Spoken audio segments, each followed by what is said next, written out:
This is a U.S. history historical tour which begins in 1865 and ends in 1911. There will be 7 stops along the way. This tour will begin with the end of the Civil War in Virginia.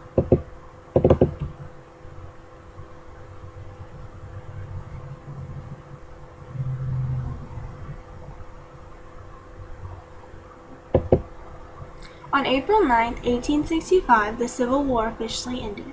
Confederate General Robert E. Lee formally surrendered to Union General Ulysses S. Grant and ended the Civil War. Lee surrendered at the home of Wilmer and Virginia McLean in the rural town of Appomattox Courthouse, Virginia. The next stop is in Penn Quarter, Washington, D.C., where President Abraham Lincoln was assassinated.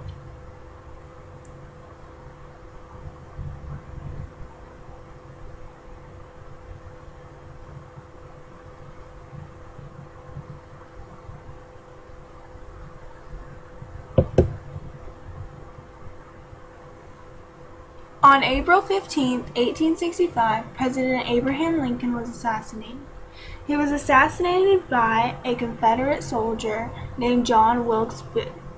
Booth killed Lincoln to avenge the Confederates, and then was killed soon after by the Union soldiers to avenge Lincoln's death.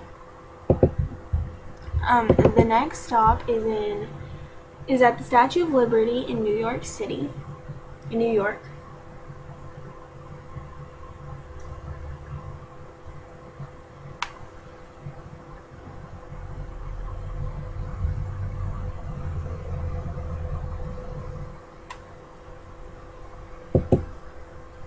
The Statue of Liberty opened on October 28, 1886.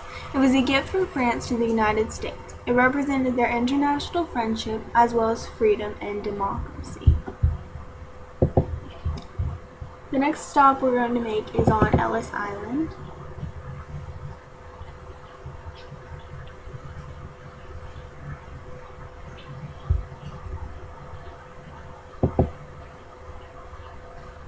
In 1892, immigrants began coming in through the Federal Immigration Station, which was located on Ellis Island. The immigrants coming into America went through a series of tests before they were allowed into America officially. These immigrants passed by the Statue of Liberty, and as they saw it, they knew they had reached the land of opportunity. The 5th stop we are going to make is in Cuba, where the Spanish and American War took place.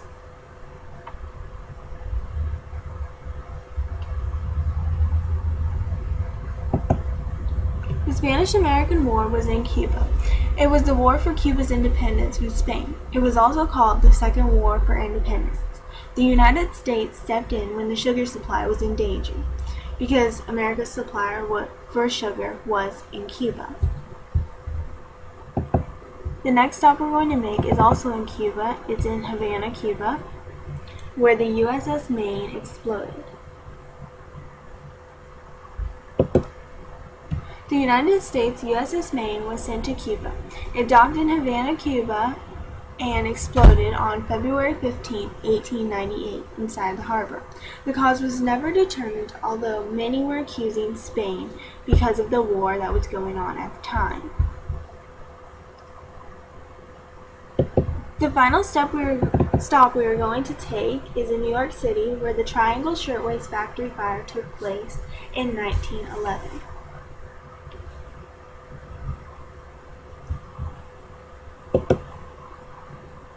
On March 25, 1911, at 4:45 p.m., the Triangle Shirtwaist Factory caught fire.